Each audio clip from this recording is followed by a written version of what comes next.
Thank you for joining me on 13 Plus. I'm Cali Lichter, and this is On the Docket, a weekly recap of crime and court in and around the state of Michigan. This week, we're learning more about what led up to the killing of Amelia Penn, a 15-year-old Grand Rapids teen who was killed while playing football in the summer of 2024.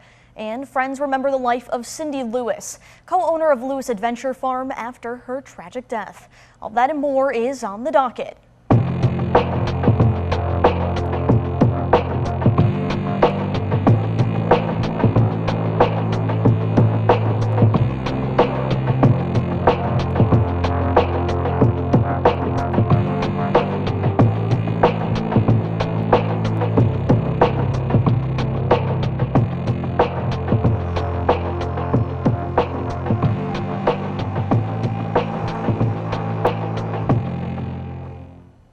On July 10th, the teen accused of shooting and killing 15-year-old Amelia Penn on Umatilla Street in Grand Rapids in June of 2024 was seen in court for his preliminary hearing. Here's what went down. A cousin, a bystander, a detective. These are just some of the witnesses who took the stand today to determine if the case in the murder of Amelia Penn will move forward.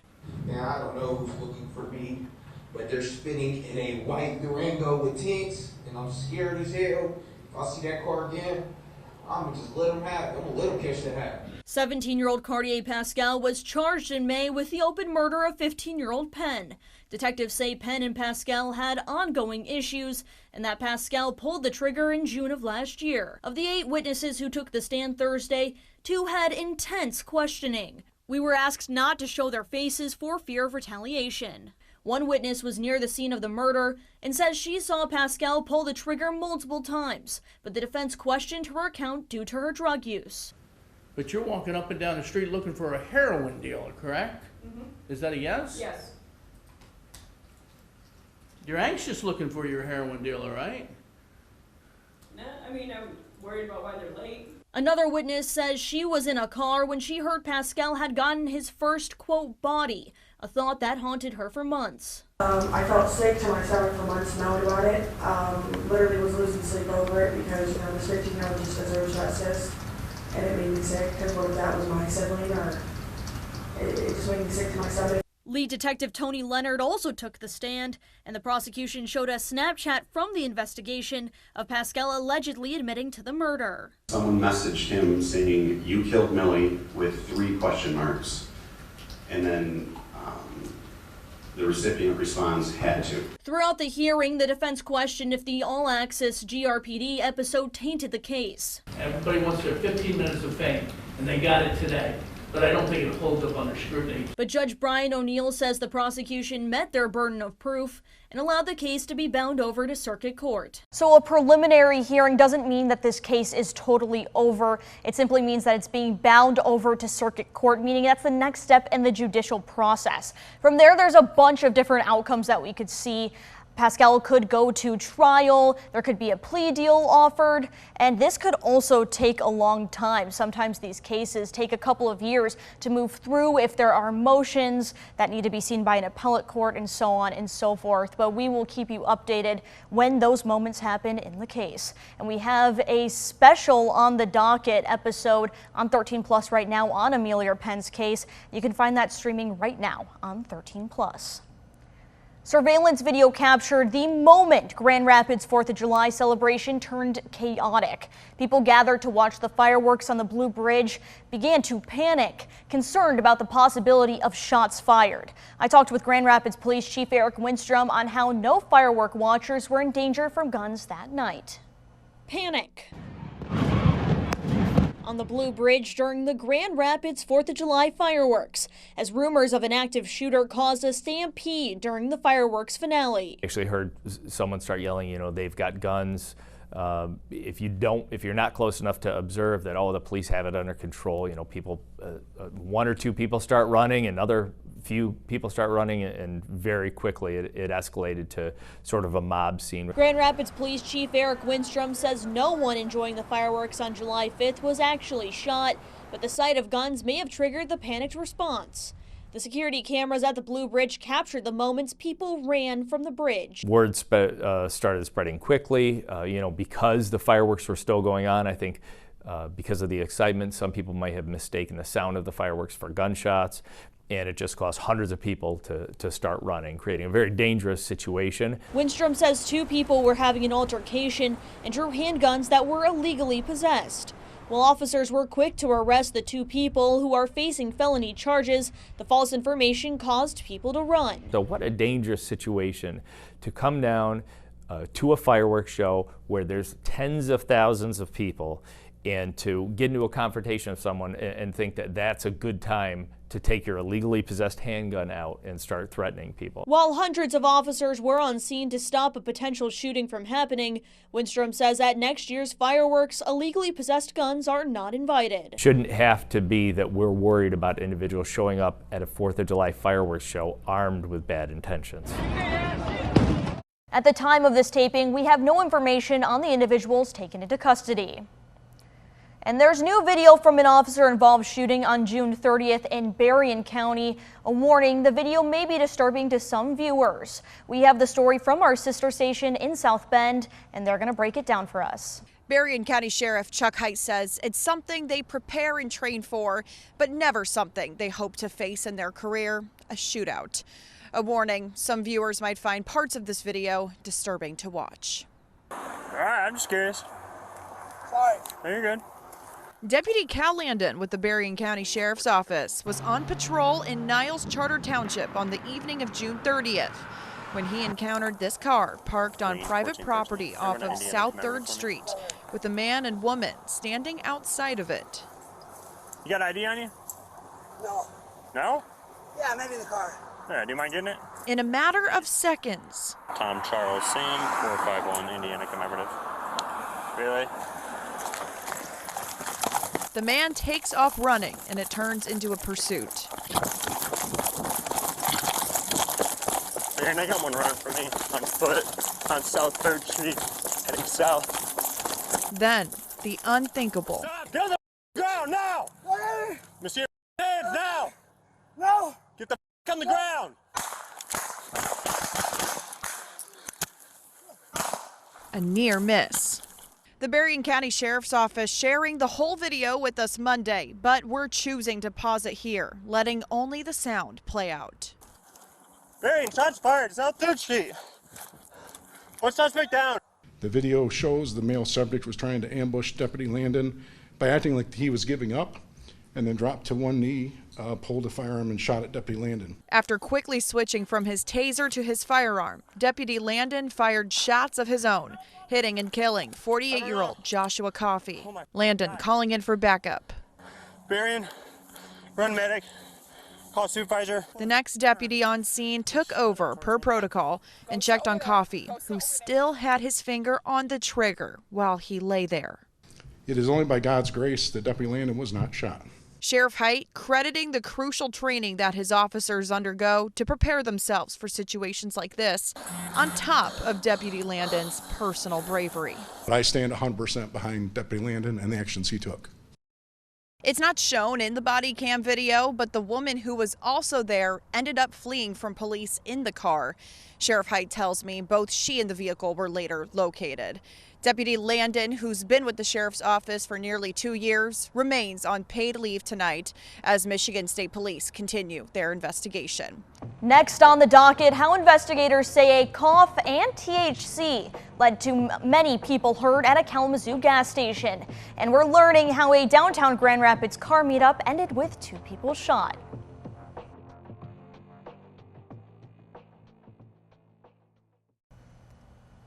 A man who police say crashed his SUV into a Kalamazoo gas station back in March, injuring 7 people, had THC in his system. Eric Johnson is facing 2 charges each of reckless driving causing serious impairment of a body function and 2 counts of operating while intoxicated causing serious injury. According to court documents, Johnson had told police he crashed because he was coughing, but a blood test showed THC in his system. According to court documents, Johnson was traveling 62 miles per hour, 22 miles over the posted speed limit on that stretch of Westnedge Avenue. Throughout the 5-second recorded time, his throttle was between 92 and 100%. Johnson hit a gas pump, pickup truck, 2 motorcycles, and multiple pedestrians. During a blood draw, court documents say Johnson tested positive for Delta-9, and officers found marijuana vape pens in his vehicle. And earlier this year, 13 on Your Side was able to obtain the 911 calls from that day, which we'll play for you now. But warning, the calls may be disturbing to some viewers. 911, where's your emergency? Oh my God, we need the ambulance for the police at 3908 Southwestern now! 3908 Southwestern? Yes, sir, we need the ambulance now! What's going on? Oh, this guy just ran through and hit the pump! We need, okay, is there a fire? No, we just need an ambulance! We need an ambulance! But there was a collision, and I don't know if it involved one of the gas pumps or not. There's a lot of people. How many vehicles are involved? If I was to guess, I'd say 6 to 5.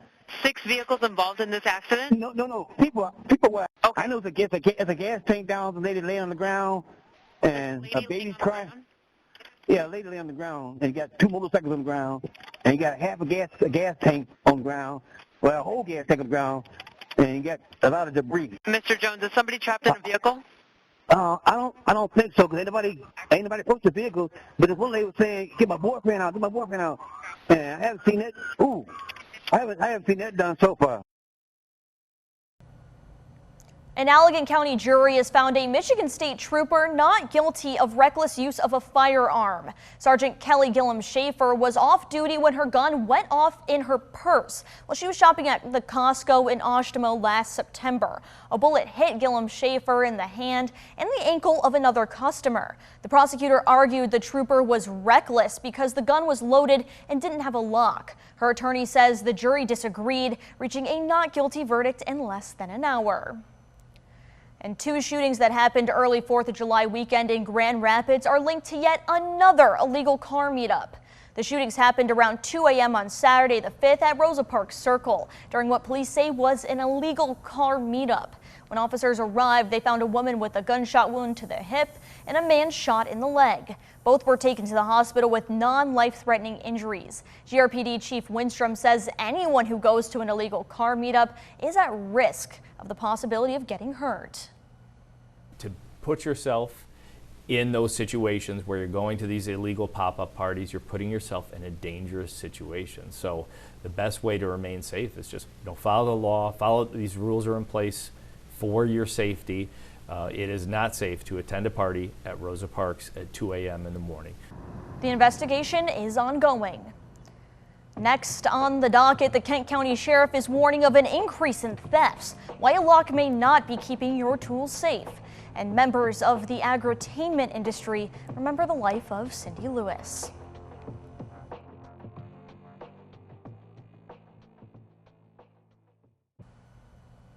The Kent County Sheriff's Office is warning about an increase in tool thefts. They have seen an increase in shed and storage unit break-ins in Plainfield Township.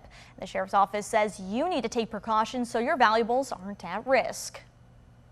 A warning for people living in central Kent County. Most recently, the last 2.5 weeks, particularly up in Plainfield Township, we've seen some thefts of storage buildings and also of outbuildings in people's backyards like sheds. The Kent County Sheriff's Office says thieves have been targeting tools and equipment and pawning it off. They can take to a pawn shop easily or sell it on social media, something along those lines that they're going to get a quick return on. So that's what we're seeing right now. Sergeant Scott Diedrich says in some of the cases they've been seeing, locks aren't even keeping valuables safe. So they are cutting locks off, especially at these storage units. They're cutting the locks off of these storage units and getting inside. So even if you do have a lock on, they're getting inside. He recommends keeping valuable objects inside the house or keeping it out of sight. If a storage unit has a window, he suggests covering it up so would-be thieves can't look inside. They are finding ways, and it's unfortunate. People work hard for their things, and you throw a lock on it to try to keep it safe, and they still get after it. If you come across someone breaking into your storage to take your valuables, Diedrich says do not engage. Be a good witness. So we want to know if they're male or female, what they're wearing, if they're in a vehicle, if they can get a plate, that's even better. But just be a good witness, get a good description of them, write it down. A good way to protect your valuables is by marking them with something distinct like paint or an etching to make it harder for a thief to sell off or to make it more recognizable if it's taken. Her friends say she was someone everyone could rely on. Cindy Lewis, the co-founder of Lewis Adventure Farm and Zoo in Oceana County, died on the 4th of July after she was hit by a car. Our Lauren Baker spoke with some of her friends in the industry about the loss.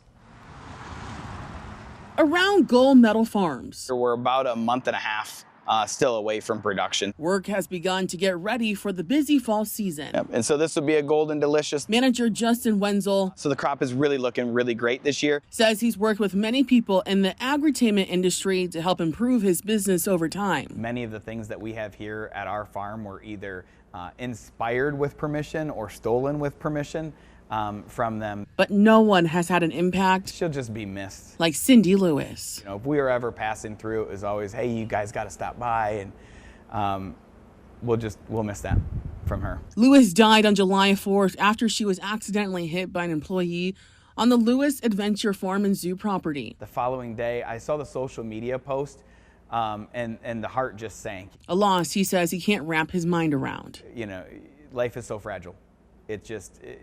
You never think that, you know, when you leave for work today that, you know, you might not make it home. Fellow business owner Dee Dee Beck of Uncle John's Cider Mill, I was in pure disbelief. agrees with him. I'm having a hard time wrapping my head around that because I know what an impact she was to her farm, will always be, and the big shoes to fill. They say Lewis was both a real friend. Anytime we would stop by, she would drop anything to say hello, show you around, talk about things, and just it was always a real conversation. And a business owner that wanted to see others strive. There's no question that the Lewis family has been an integral part of our growth around here. And now, as support continues in person online for Lewis and her family, just watching people rally around that, it's inspiring. These business owners say it's important that everyone knows the type of person Cindy Lewis was. When an 83-year-old Waverly Township woman with dementia went missing from her home, Michigan State Police sounded the alarm. Michigan State Police helicopter footage shows the moments she was rescued. You're seeing that footage now.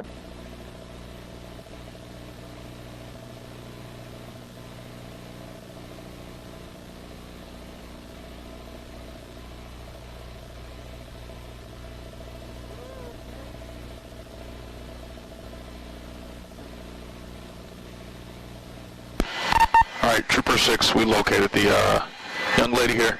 I need 1 or 2 people to come up to the curb at 35th. Basically, I got a county car on the curb. I can guide you in from there. So go north on 35th and the curb, and we'll start there at the black county car.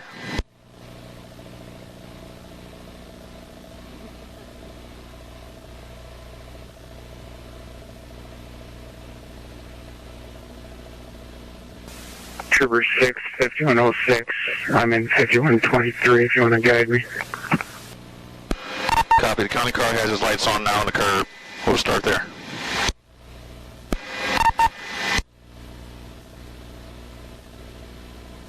Central, if you're monitoring, can you just start EMS? You advise that you did locate her? Yep, she's up and walking around. Looks like she's lost. And stop short of patrol car about 20 yards. She'll be in the woods to the west. I'm trying to guide you in.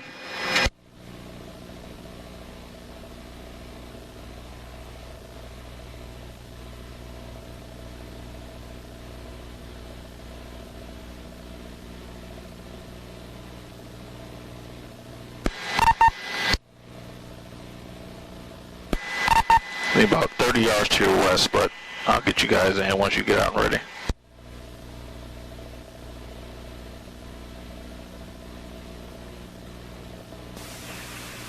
Where am I looking? It's going to be about 30 yards to your southwest, the middle patrol car.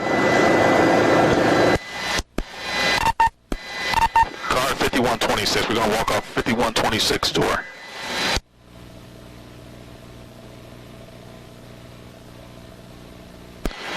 And you're going to basically follow basically when you walk through the trees right off his door, it kind of opens up a little bit, and you're going to follow the tree line west, southwest.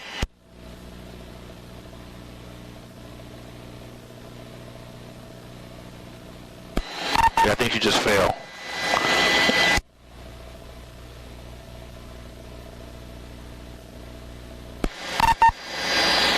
Yep, and go towards, because right now you're by a bunch of trees that has less foliage, but you probably can't tell because you're walking through. Just keep going your direction now, I'll guide you in.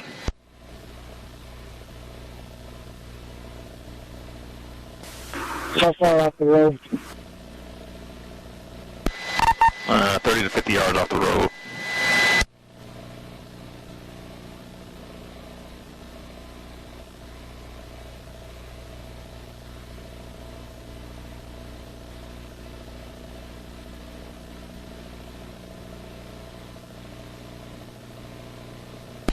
You guys got a good track right now. Just stay on that tree line. Keep going back.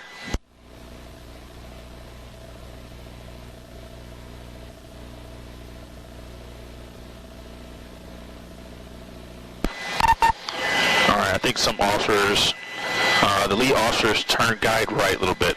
Go 20 degrees right.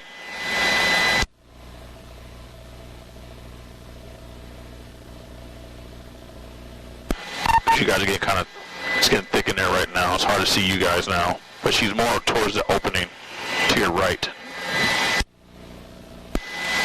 North of you, if that makes sense. You're getting close now. Someone's getting close. Off your right now. Looks like you guys are walking up on her.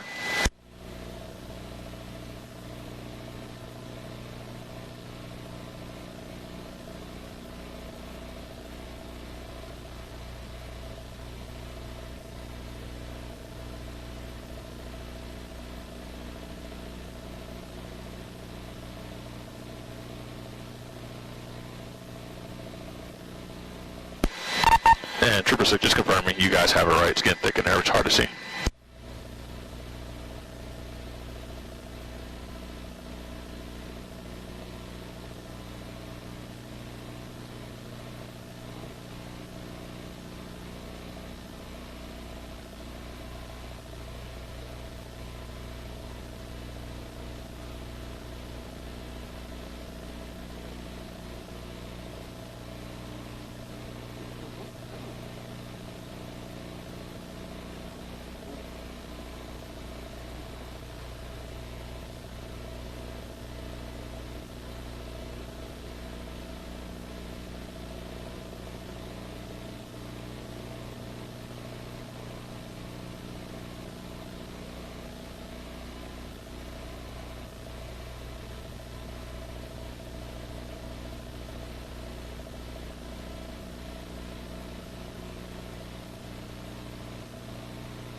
Troopers from the Paw Paw Post learned that Daisy Hoffman was last seen in the afternoon at her home on 35th Street.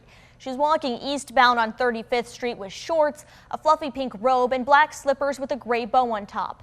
Police were concerned about her disappearance because she has dementia and at times does not know where she is or what's going on. Police said she sometimes can't communicate her name. Authorities started searching for her and asking the community to keep an eye out when the MSP helicopter was called in to assist. Using thermal imaging cameras and other technology, troopers in the air spotted her in the swamp about a mile from her home. Thanks for joining me in this episode of On the Docket on 13+. We have new episodes releasing every week, taking you into the courtroom for the latest updates and deep dives on crime in and around West Michigan. In the meantime, we'll bring you the latest on crime in court, both on air and online at 13onyourside.com.